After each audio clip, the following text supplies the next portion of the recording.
ጤና ይስጥልኝ የተከበራችሁ አድማጮች፣ ዛሬ የማስደምጣችሁ አጭር ታሪክ እድልን፣ ምርጫን፣ ቅናትንና የሰውን ልጅ ሊተነበይ የማይችል ስሜታዊ ድርጊት የሚዳስስና ለሚጠይቀው ጥያቄን እኛው መልሱን እንድናሰላስል የሚተውልን ድርሰት ነው።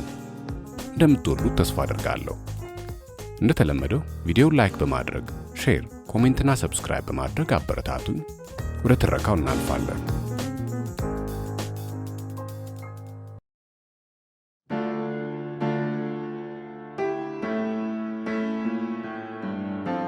ልጃገረዲቱ ወይስ ነብሩ?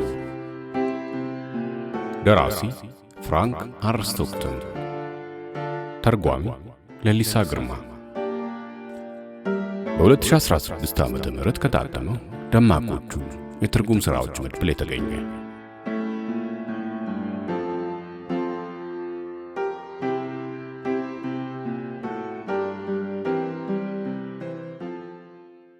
በጥንት ጊዜ ይኖር የነበረ አንድ ግማሽ ስልጡንና ግማሽ አረመኔ የሆነ ንጉሥ ነበር። ምንም እንኳን ስልጣኔን ካወረሱት የሩቅ ላቲን ዘመዶቹ ትምህርት ቀስሞ የተለወጠ ቢመስልም ምንም ቢቀባባም ግማሽ መንፈቁ ግን አሁንም ያልተገራና አረመኔ ነበር።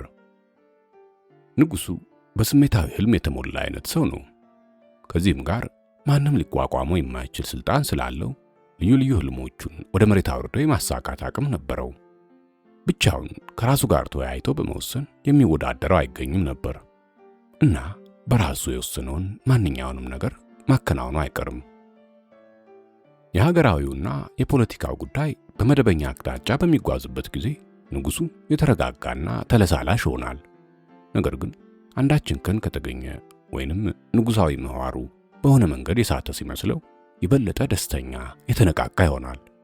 ምክንያቱም የተጣመመውን ከማቃናት በላይ ንጉሡን የሚያስደስተው ነገር ስለሌለ ነው። አባጣ ጎርባጣውን ጨፍልቆ ትክክል ማምጣት ይወዳል።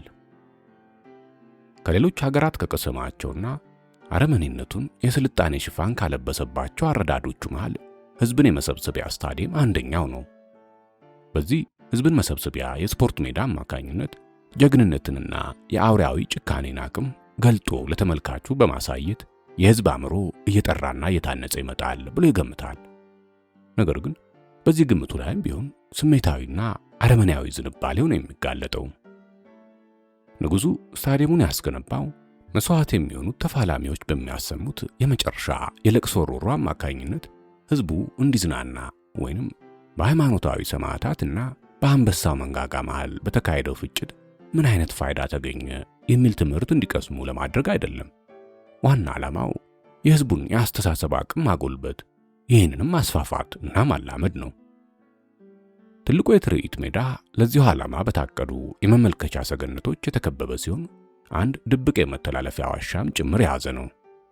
ድብቁ መተላለፊያ መጨረሻ ላይ ለሚገለጠው ቅኔያዊ ፍትህ አስተዋጽኦ የሚያደርግ ነው። ወንጀለኛ የሚቀጣበትን፣ ሰናይ የሆነው ደግሞ የሚሸለምበትን አጋጣሚ መፍጠሪያ ማለት ነው። ይህ የሚሳካው አድሎ በሌለው ሊደለልም በማይችል የዕድል ድንጋጌ አማካኝነት ነው። አንድ ዜጋ የንጉሡን ትኩረት ለመሳብ አቅም ባለው ክስ ሲወነጀል ለሕዝብ ማስታወቂያ ይነገራል። የተወነጀለው ሰው ዕጣ ፈንታ ንጉሡ ባስገነባው የመሰብሰቢያ ሜዳ ላይ እንደሚወሰን የቀን ቀጠሮ ይቆረጣል። የመሰብሰቢያ ሜዳው ቅርጽ ለተሰጠው ስያሜ የተስማማ ነው። ምንም እንኳን አገልግሎቱ ከሩቅ አገር ልምድ ተቀስሞ የመጣ ቢሆንም ከዚህ አንድ ሰውዬ በመጣ ፍላጎት የስታዲየሙ አገልግሎት ተለውጧል። ሰውዬው በሁለንተናው ንጉሥ ነውና ልቡን ደስ ካሰኘው ነገር በስተቀር የሌላ የማንንም ፍላጎት እንዳይሰማ ሆኖ የተፈጠረ ነው። ራሱ ማድረግ ከፈለገው በስተቀር ሌላ የሚገዛለት ባህል አልነበረም። በዓለም ላይ በቅሎ ባገኘው የትኛውም አይነት አበርክቶት ላይ የራሱን ሐሳብ ለጥፎ አረመኔያዊ ዝንባሌውን ለማበልጸግ ይጠቀምበት ነበር። የተጠራው ሕዝብ በሰገነቱ ላይ ወጥቶ ይሰበሰባል። ንጉሡ በባለሟሎቹ ተከቦ የክብር ስፍራውን ከፍ ባለ በአንደኛ አዳራሽ ጥግ ይይዛል። ከዚያ በኋላ በሚሰጠው ምልክት ንጉሡ ከቆመበት በታች ያለ በር እንዲከፈት ይሆናል። በተከፈተው በር ፊት ለፊት ከሜዳው ባሻገር ሌሎች 2 በሮች አሉ። በሮቹ ጎን ለጎን የሆኑና በሁሉም ረገድ ተመሳሳይ ናቸው። ንጉሡ ከተቀመጠበት በታች ባለው በር የወጣው ሰው ከነዚህ ሁለት በሮች ወደ አንዱ በቀጥታ በማምራት የመክፈት ኃላፊነትና ግዴታ አለበት። ከሁለቱ በሮች ደስ ያለውን አንደኛውን የመክፈት መብት አለው። ማንም ምሪት አይሰጠውም ወይንም ይሄኛውን ክፈት ብሎ ተጽዕኖ አያደርግበትም። ቀደም ሲል እንደተገለጸው ይሄ አድሎ ለማያደርገውና ለማይነቅዘው እድል የሚተውለት ጉዳይ ነው። አንደኛው በር ከተከፈተ የተራበ ነብር ይወጣል። በጣም አስፈሪና እጅግ ጨካኝ አይነቱ። ወዲያውም ተወርውሮ ወጥቶ በሩን የከፈተለትን ይቦጫጭቀዋል። የወንጀለኛነቱ ማረጋገጫና ቅጣቱ ይሄ ነው። በዚህ አማራጭ የወንጀለኛው ዕጣ ፈንታ እንደተደመደመ የሚያረዱ ልብ የሚነኩ የደወል ድምጾች በተሰሙ ጊዜ ጥፋተኛው በነብር መገደሉ ለሕዝብ ይፋ ይሆናል። በተቀጠረው አልቃሾች ጩኸት የስታዲየሙ ውጨኛው ክፍል ይናወጣል። ሰፊው ተመልካች ሕዝብ ደግሞ ጭንቅላቱን ዝቅ አድርጎ ባዘነ ልብ ወደ ቤቱ ያመራል። እንዲያ ወጣትና ጎበዝ የነበረ ልጅ ወይንም ያን የመሰለ ሽማግሌና የተከበረ አዛውንት ከዚህ ዕጣ ፈንታ ጋር ስለተገጣጠመ በዝምታ እየቆዘሙ ወደ ቤታቸው ይገባሉ። ነገር ግን የተወነጀለው ሰው ሌላውን በር የከፈተው እንደሆነ ከከፈተው በር ውስጥ የተዋበች ሴት ብቅ ትላለች። ለተወነጀለው ሰው የዕድሜ ደረጃና የተፈጥሮ ሁኔታ ትመጥናለች ብሎ ንጉሡ ራሱ ከሀገሩ ቆነጃጅት መሃል መርጦ ያዘጋጀለት ሴት ናት ብቅ የምትለው። ከዚች ሴት ጋር ወዲያውኑ ጋብቻ ይፈጽማል። ይህም ስለ ንጹህነቱና ጥፋተኛ ሆኖ ስላለመገኘቱ እንደ ሽልማት የተበረከተለት ተደርጎ ይቆጠራል። ቀድሞውኑ ሚስት ያለውና ቤተሰብ የመሰረተ መሆኑም አያስጥለውም። ወይንም የራሱ የሆነች ሴትን ለማጨት በመጣር ላይ የሚገኝ መሆኑ ለውጥ አያመጣም። ንጉሡ እንደዚህ አይነቶቹን ተለጣፊ ምክንያቶች በሱ ታላቅ ተልእኮ ላይ ጣልቃ እንዲገባ አይፈቅድላቸውም። ይኸውም የቅጣት ወይንም የሽልማት ንድፉ ነው። አፈጻጸሙ ልክ እንደ ቀላል ነገር ወዲያው በዚያው ስታዲየም ውስጥ የሚጠናቀቅ ነው። ሌላ በር ከንጉሡ በታች ይከፈትና ቄሱ በመዘምራንና በሚደንሱ ልጃገረዶች ታጅቦ ብቅ ይላል። በእያንዳንዱ እርምጃ ስንኝ እየተቀኙ ወርቃማ ጥሩምባ እየተነፋ ሁለቱ ጥንዶች የቆሙበት ቦታ ይደርሳሉ። ሰርጉ ወዲያው በደስታ ይከናወናል። የነሐስ ደወሎቹ የሐሴት ቅጭልጭልታቸውን ማሰማት ይቀጥላሉ። ሕዝቡ የአብርሃምና የሳራ ይሆንላችሁ እያለ በጩኸት ይመርቃል። ከወንጀል ነፃ የወጣው ሰው ሕፃናት እግሩ ስር አበባ እየነሰነሱለት ሙሽሪትን ይዞ ወደ ቤቱ ይገባል። ይሄ የንጉሡ አረመናዊ ፍትህን የማስፈጸሚያ ዘዴው ነው። አድሎ እንደሌለው ግልጽ ነው። ወንጀለኛው ሴቲቱ በየትኛው በር በኩል እንደምትመጣ ሊያውቅ አይችልም። ደስ ያለውን አንደኛውን በር ነው የሚከፍተው። በቀጣዩ ቅጽበት ነብር ይቦጫጭቀው ወይንም ጋብቻ አይፈጽም፣ ምንም የሚያውቀው ነገር የለም። በአንዳንድ አጋጣሚ በአንደኛው በር የሚወጣ ነብሩ ነው። በሌላ ጊዜ ደግሞ በሁለተኛው በር ነው ብቅ የሚለው። የዚህ ልዩ ፍርድ ቤት ውሳኔ ሚዛናዊ መሆኑ ብቻ ሳይሆን በአዎንታዊ መንገድ ቆራጥ ውሳኔም የሚሰጥ ነው። የተወነጀለው ሰው በመረጠው ውሳኔ ነብሩ ካገኘው ወዲያው የሞት ቅጣቱን ይቀበላል። ነፃ ከሆነ ደግሞ እዛው በዛው ሽልማቱን ይወስዳል። ወደደውም ጠላውም የንጉሡን የፍርድ ሜዳ ማንም ማምለጥ አይችልም። ይህ የፍርድ ተቋም ታዋቂነትን አትርፎ ነበር። ይህን መሳዩ ፍርድ በሚሰጥበት ቀን ሕዝቡ ተከማችቶ ሲሰበሰብ ያ ቀን አሰቃቂ የደም መፍሰሻ ቀን ይሁን ወይንም የአስቂኝ ጋብቻ ቀን ማወቅ አይችሉም ነበር። እርግጠኝነት የሌለው ጉዳይ መሆኑ በሌላ ሁኔታ ትኩረት ሰጥቶ የማይሰበሰበውን ሕዝብ ፍላጎቱን በመቀስቀስ ወደ ስታዲየሙ ነቅሎ እንዲወጣ ያደርገዋል። በዚህ ምክንያት ሰፊው ሕዝብ የተዝናናና የረካ ነበር። ማሰብና ማመዛዘን ይችላል የሚባለው የሕዝቡ ክፍል ደግሞ ሚዛናዊነት የጎደለው የሚል ክስ በዚህ የንጉሡ የፍትህ ንድፍ ላይ ማንሳት አልቻለም። ምክንያቱም ራሱ የተከሰሰው ሰውዬ አይደለም እንዴ ፍርዱን በገዛ እጁ መርጦ በከፈተው በር አማካኝነት ልባት የሰጠው?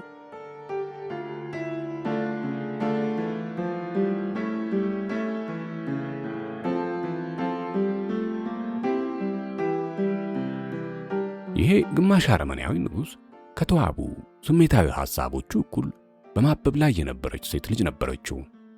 ነፍሷ ልክ እንደ አባቷ በንጉሳዊነትና በእብሪት የተሞላ ነበር። በእንደዚህ አይነቱ ታሪክ ላይ ብዙ ጊዜ እንደሚሆኑ ንጉሡ ይችን ሴት ልጁን እንደ አይኑ ብሌን ነበር የሚሳሳላት። እናም ከሁሉም የሰው ልጆች አብልጦ ይጨነቅላት እንዲሁም ይወዳት ነበር። ልዕልቲቱን ለማግኘት ደጅ ከሚጠኑ ሰዎች መሃል አንድ ወጣት ጎረምሳም ይገኝበታል። ይሄ ወጣት የጠራ ደም የሚጎድለው ባይሆንም እንደ ተራዎቹ ጎረምሶች ከመደዴ ማህበረሰብ የተገኘ ነበር። በዚህ አይነት የፍቅር ታሪክ ላይ እንደተለመደው የንጉሳውያን ቤተሰብ ሴቶችን ያለ ደረጃው ከፍ አድርጎ ማፍቀር የሚቀናው አይነቱ ነበር። የንጉሱ ሴት ልጅ በዚህ ወጣት በመወደዷ ቅሬታ አላደረባትም። ምክንያቱም ወጣቱ እጅግ መልከ ቀና እንዲሁም ጀግና ከመሆኑም በላይ በሀገሩ ላይ ከሱ የሚልቅ ሊገኝ ባለመቻሉም ነው። በተጨማሪም አረመኔያዊ ደሟን በሚያቃጥል ስሜት ስለምትወደው ፍቅራቸው ጠንካራና ግለት ያለው ሆኖ ነበር። የፍቅር ግንኙነታቸው ለአያሌ ወራት በጥሩ ሁኔታ በማበብ ላይ ሳለ ከዕለታት አንድ ቀን ንጉሱ በሁለቱ መሃል ግንኙነት መኖሩን ይደርስበታል። በዚህ አይነቱ ጉዳይ ላይ ምን እርምጃ መውሰድ እንዳለበት አላወላወለም። ወጣቱ በፍጥነት ወህኒ ቤት እንዲጣል ከተደረገ በኋላ በንጉሱ የፍርድ ስታዲየም ቅጣቱን መጠባበቅ ጀመረ። ይሄ በእርግጥም በተለየ ጉጉት የሚጠበቅ ጉዳይ ነበር። ንጉሱም ሆነ ተራው ሕዝብ በጣም ተመስጦ የፍርዱ ሂደት ምን ሊሆን እንደሚችል በመጠበቅ ላይ ነበሩ። ከዚያ ጊዜ በፊት እንደዚህ አይነት ክስ ተመስርቶ ወይንም ተከስቶ አያውቅም። እርግጥ ነው ከዛ በኋላ ባሉ ቀጣይ ዓመታት እንዲህ አይነቱ ነገር እየተለመደ መጥቷል። በዛ ወቅት ግን በመጠኑም ቢሆን አስደንጋጭና ጉድ የተባለ ነገር ነበር። የንጉሱ መንግስት በጣም ጨካኝ የሚባለውን ነብር ለማፈላለግ ደከመ። አስፈሪ የተባለውን አውሬ በትርኢቱ ላይ ለማቅረብ ነው። በሀገሩ ላይ ካሉ ቆነጃጅት በውበትም ሆነ በዕድሜ ረገድ በጥንቃቄ ቅኝት ከተደረገ በኋላ ጥርሳቸውን በነቀሉበት ዳኞች አማካኝነት ለወጣቱ አማራጭ ፍቅረኛ ልትሆነ የምትችለዋ ተመረጠች። እድሉ ሌላ አማራጭ የሚሰጠው ከሆነ በሚል ነው። ምክንያቱም ሁሉም ሰው ወጣቱ የተከሰሰበትን ወንጀል እንደፈጸመው በእርግጠኛነት አውቋል። ልዕልቲቱን በጣም ይወዳታል። እሱም ሆነ እሷ ወይንም ማንኛውም ሌላ ሰው ይሄ ስለመሆኑ ሊክድ አይችልም። ንጉሱ ግን ያስፈልገው አይነት እርግጠኛ ነገርም ቢሆን የልዩ ፍርድ ቤቱን የአሰራር ሂደት እንዲያስተጓጉለው በፍጹም አይፈቅድም ነበር። ባቋቋመው ፍርድ ቤት ደስታና እርካታ ይሰማው ነበር። እድሉ በየትኛውም አማራጭ ቢያመራ ወጣቱ በስተመጨረሻ መወገዱ የሚቀርለት አይደለም። ንጉሱ ደግሞ ይህንን የፍርድ ሂደት ለመከታተል በመቻሉ ስነ ውበታዊ ጥልቀት ያለው ደስታ የሚያስተናግድበትን እድል ያገኛል። በፍርዱ ሂደት ወጣቱ ልዕልቲቱን ለማፍቀር መድፈሩ ትክክል ነበር ወይንስ ስህተት የሚለው ይወሰናል።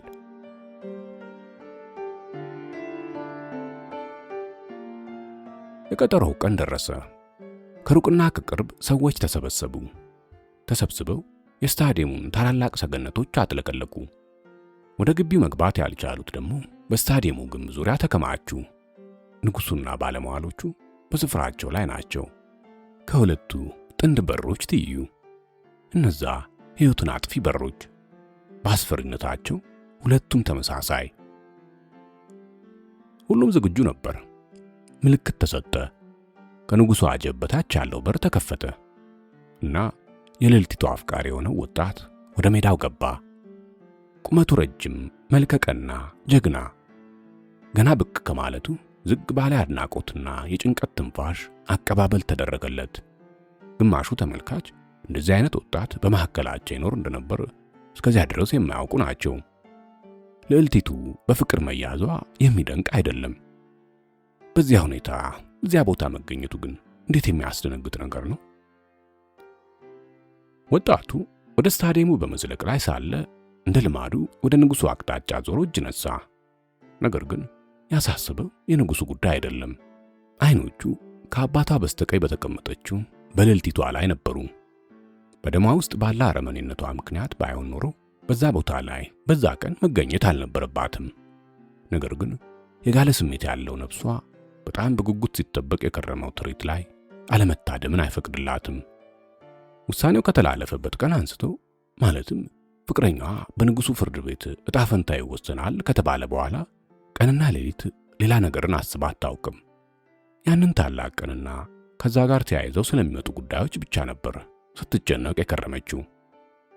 ያላትን ስልጣን፣ ተጽዕኖ የመፍጠር አቅምና በተፈጥሮ ባህሪዋ የተሰጣትን ጉልበቷን በመጠቀም ማንም ሌላ ሰው ትኩረቱን በጉዳዩ ላይ የጣለ ከዚህ በፊት አድርጎት የማያውቀውን ለማድረግ ቻለች። የበሮቹ ምስጢር ደረሰችበት።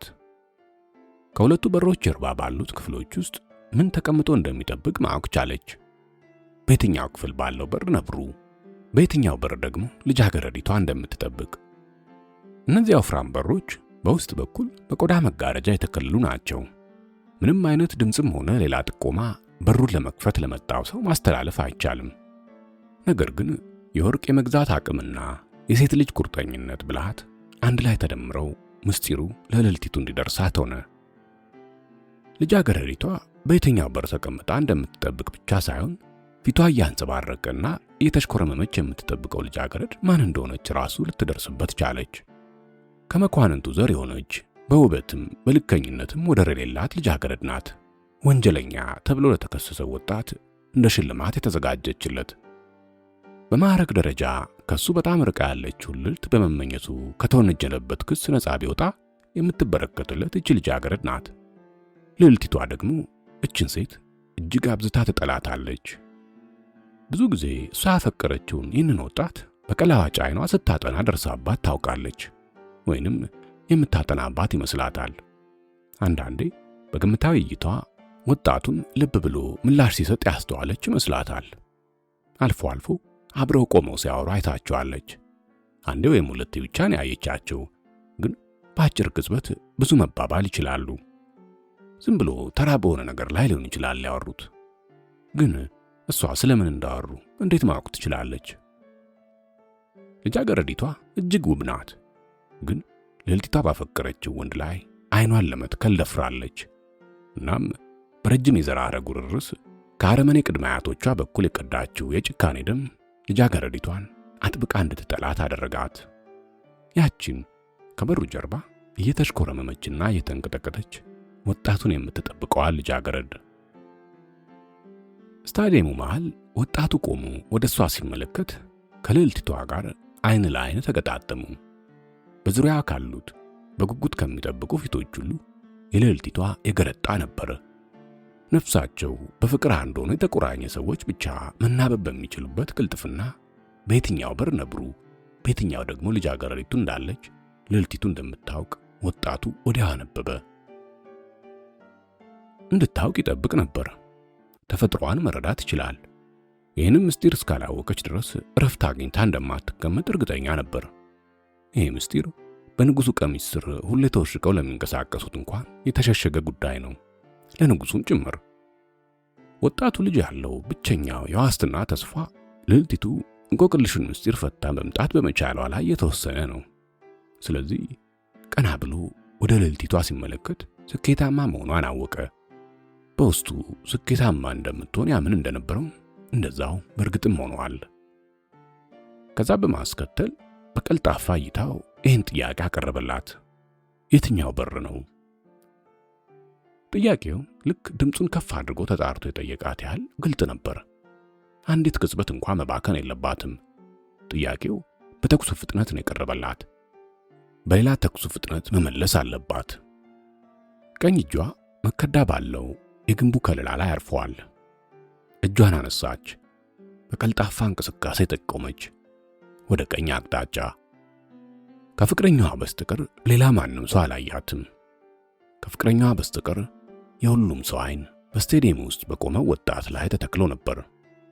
ወደ ኋላው ዞሮ እርግጠኛ በሆነ ቀልጣፋ እርምጃ በሜዳው ገላጣ አድርጎ ወዲያ ማዶ ተሻገረ። የሁሉም ተመልካች የልብ ምት ቀጥ አለ። ሁሉም ትንፋሹን ያዘ። ሁሉም ዓይን በዚህ ሰው ላይ ተተክሎ ቀረ። ያላንዳች ጥርጣሬ በስተቀኝ በኩል ወዳለው በር ሄዶ ከፈተው።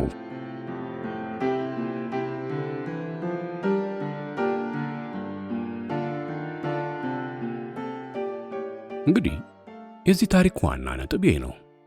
በዛ በተከፈተው በር ነብሩ ነው የወጣው ወይንስ ልጃገረዲቷ? በዚህ ጥያቄ ላይ ተመስጠን ባሰብን ቁጥር የበለጠ ለመመለስ አስቸጋሪ እየሆነ ይሄዳል። የሰውን ልጅ ልብ መመርመር የሚጠይቅ ጉዳይ በመሆኑ ነው። በአሳሳች ቀና ያልሆነ ጥምዝምዝ መንገድ በሚወስደን የልባችን ጉዞ ማረፊያ ማግኘት ከባድ ስለሚሆን ነው። እስቲ አስበው፣ አንተ በቅን ልብ የምትፈርድ አንባቢ፣ የጥያቄው ውሳኔ አንተ እንደምትመርጠው ሳይሆን ያቺ ደመ ሞቃት ልዕልት በግማሽ አረመኔ ባህሪዋ በተስፋ መቁረጥና ቅናት አማካኝነት በተለኮሰባት ነጭ እሳት ስትቃጠል ምን ልትወስን ትችላለች ብለህ አስበው። እሷ ወጣቱን ፍቅረኛዋን አጥተዋለች። ግን ማን በሷ ፋንታ ይወሰደው? ስንት ጊዜ በእውኗ ነቅታ ሳለች ወይንም ተኝታ በሕልሟ ደንብራ በሰቆቃ ፊቷን በእጇ ሸፍና ታውቃለች። ፍቅረኛዋ በዛኛው በኩል ያለውን በር ከፍቶ የነብር ክራንቻ ሲሰካበት እያየች። ስንት ጊዜስ በሌላኛው በር ቆሞ ደግሞ ሳይተዋለች። ከባድ ሐዘን በተጫነው የቀን ሕልሟ በቅናት ጥርሷን አፋጭታና ጸጉሯን ነጭታ ታስታውቃለች። ልክ ልጃገረዲቷን አይቶ የሐሴት እፎይታ በሱ ላይ ሲጀማምር እያሰበች ጉንጮቹን አቅልቶ ልጃገረዲቷን ለማቀፍ ሲሮጥ አይኖቹ በድል አድራጊነት እያንጸባረቁ ይዞ እየመራ ሲወስዳት ከሞት ያመለጠው ሕይወቱ በደስታ ሲቃ ተቃጥሎ የሕዝቡን የደስታ ጩኸት ስትሰማና ድልን አብሳሪ ደውሎቹ ቅጥ ባጣ መንገድ ሲያንቃጭሉ ቄሱ በአጃቢዎቹ ተከቦ ወደ ጥንቶቹ ሲያመራ እሷ እዛው ቁጭ ብላ እየተመለከተች ባልና ሚስት ሲያደርጓቸው ከዛም አንድ ላይ ተያይዘው በተነሰነሰላቸው የአበባ መንገድ ላይ በከፍተኛ ጮትና ውታ ሲሸኙ የሷ የተስፋ መቁረጥ ሰቅጣ ጭሬታ ብቻ በደስታው ውስጥ ተውጦ ማንም ሳይሰማው ሲቀር ወዲያው እንዲሞት ቢደረግ አይሻልም ትላላችሁ? እዛው የመንፈቅ አረመኔዎች ሰማይ ቤት ወደፊት እንዲገናኙ እዛ ሄዶ በተባረከው ክልል ቁጭ ብሎ አርፎ እንዲጠብቃት ቢላክ አይሻለው? ግን ደግሞ አስቡት እስቲ ያንን ጨካኝ ነብር የተባለ አውሬ የሚፈሰውን ደም የቱን በር መክፈት እንዳለበት የጠቆመችው ወዲያው ቢሆንም ከብዙ ቀንና ሌሊት የጭንቅ ማሰላሰል በኋላ የተወሰነ ውሳኔ ነበር። ወደ እሷ ዞሮ እንደሚጠይቃት አስቀድማ አውቃለች። ምን ምላሽ መስጠት እንዳለባት ያለምንም ማቅማማት መወሰን ነበረባት። በእጇ ወደ ቀኝ አቅጣጫ መለከተችው። የውሳኔዋ ጉዳይ እንዲህ በቀላሉ የሚመለስ ጥያቄ አይደለም። በቀላሉ መመለስ እችላለሁ ብዬ እኔ ራሴን መቁጠር አልችልም። ስለዚህ በእናንተ በሁላችሁም ዘንድ ጥያቄውን እተዋለሁ። በተከፈተው በር ማን ብቅ አለ? ልጃገረዲቷ ናት ወይስ ነብሩ?